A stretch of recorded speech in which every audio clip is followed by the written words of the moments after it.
Hola, bienvenidos a una nueva emisión del programa Opinión Mundial. Hoy nos acompaña el representante por Caldas, doctor Arturo Yepes Alzate. Representante, bienvenido al programa Opinión Mundial y cuéntenos para iniciar, ¿cuáles son las propuestas más importantes en las que usted está trabajando en este nuevo periodo legislativo? Digamos que clasificar las propuestas por importancia es algo difícil. Más bien, ¿cuáles creo yo que van a generar mayor expectativa?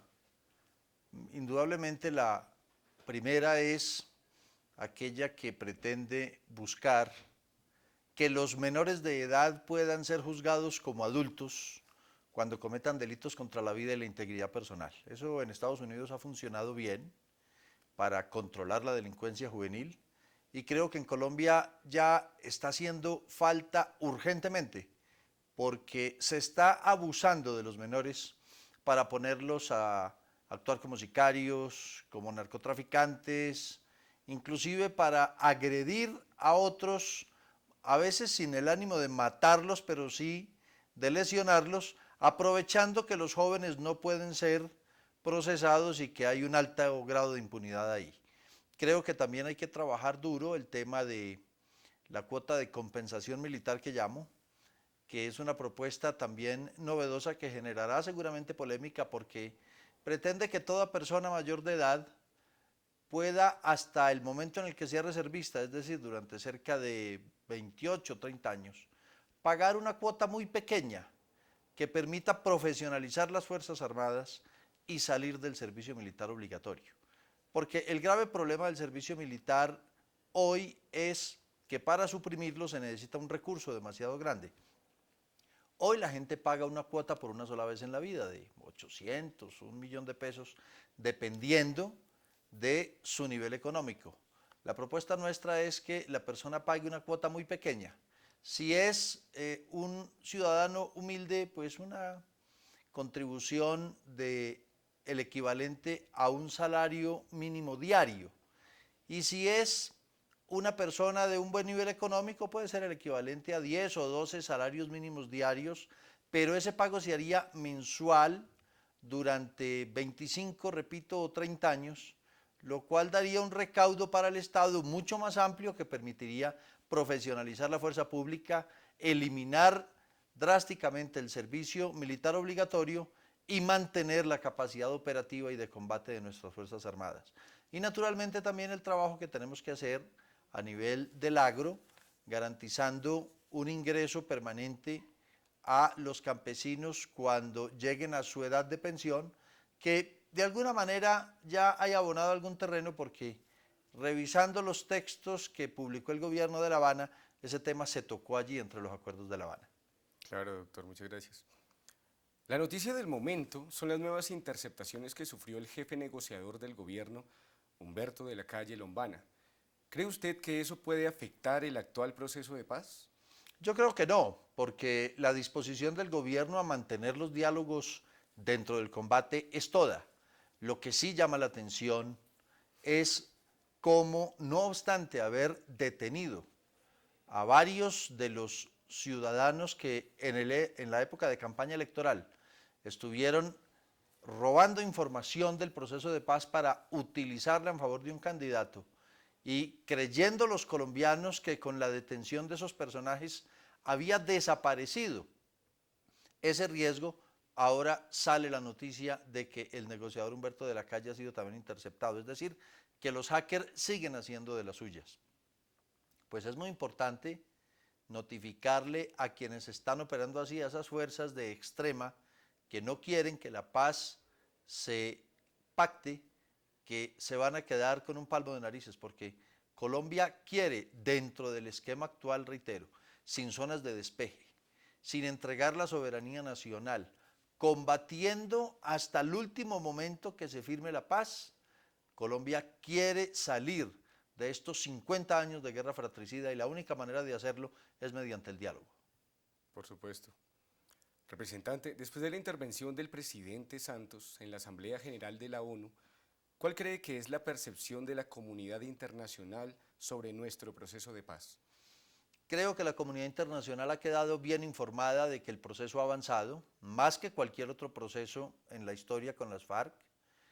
Lo primero es decir que en el Caguán no se llegó ni siquiera al acuerdo de la agenda.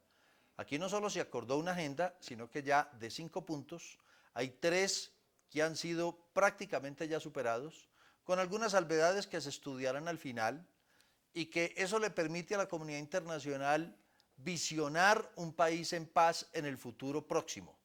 No sé si en 6, 8 meses, un año o un poquito más, pero la realidad es que creo que todos los países del mundo, y naturalmente los colombianos, tenemos fe que antes de terminar este periodo de gobierno va a haber un tratado de paz en Colombia que va a permitir que este país tenga por fin y por primera vez una sociedad tranquila que pueda venderse al mundo como un país donde se trabaja, se estudia, se vive, se progresa sin combate y donde también por primera vez, repito, en más de medio siglo, los colombianos podamos estar sin el riesgo y la amenaza del terrorismo propio, producto de una guerra fratricida que a nadie le conviene. Creo que es un deseo común entre todos los colombianos, claro que sí. El proyecto de equilibrio de poderes aún está terminándose de discutir en el Congreso. ¿Qué va a cambiar dentro del Estado esta reforma?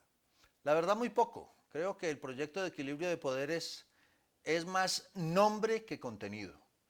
Es decir, como diría popularmente el refranero nuestro, paisa, mucho ruido y pocas nueces, porque si se trata de equilibrar poderes, todos aceptamos que los poderes públicos son 3, legislativo, ejecutivo, judicial. Resulta que el poder ejecutivo no se toca y es el gran poder en Colombia. Mientras el poder ejecutivo no ceda parte de sus exageradas atribuciones en favor de otros órganos, el desequilibrio de poderes se mantendrá en Colombia. El judicial se toca, pero tangencialmente, básicamente en sus funciones electorales, pero se le sigue permitiendo inmiscuirse de manera abusiva en otros poderes, en una tarea que ya no se justifica en el actual momento histórico. Claro que se justificaba cuando se aprobó la Constitución del 91. Si retrocedemos al 91, recordemos que teníamos un poder judicial mártir, absolutamente limpio, incorruptible, un poder judicial que se hacía matar por la mafia del narcotráfico con tal de impartir justicia. El poder judicial que tenemos hoy, lamentablemente, no es el mismo. No tiene los mismos valores, no se hace matar por nada y lamentablemente en muchos casos que hemos conocido en el último año, por el contrario, se deja comprar. En vez de plomo recibe plata. No es bueno que al Poder Judicial se le mate, pero mucho menos bueno es que el Poder Judicial se deje comprar y se corrompa. De manera que esa reforma al Poder Judicial tampoco es de fondo y digamos que al Congreso se lo toca en lo que menos importa. Se le dan algunas facultades a los congresistas para ser nombrados ministros, para ser elegidos gobernadores o alcaldes, pero lo que de verdad es la sustancia del Congreso, que es la posibilidad de hablarle claro al país, sin el temor de denuncias penales o de pérdidas de investidura, de eso no se dice nada.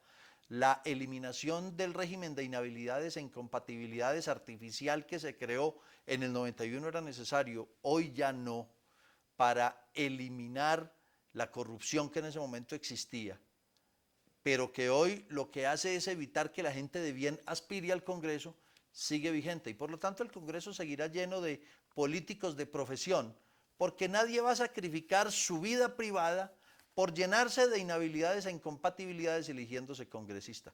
Y porque hay cosas tan absurdas, por ejemplo, como que en Colombia, si un ganadero se hace elegir para el Congreso, puede opinar de todo menos de ganadería.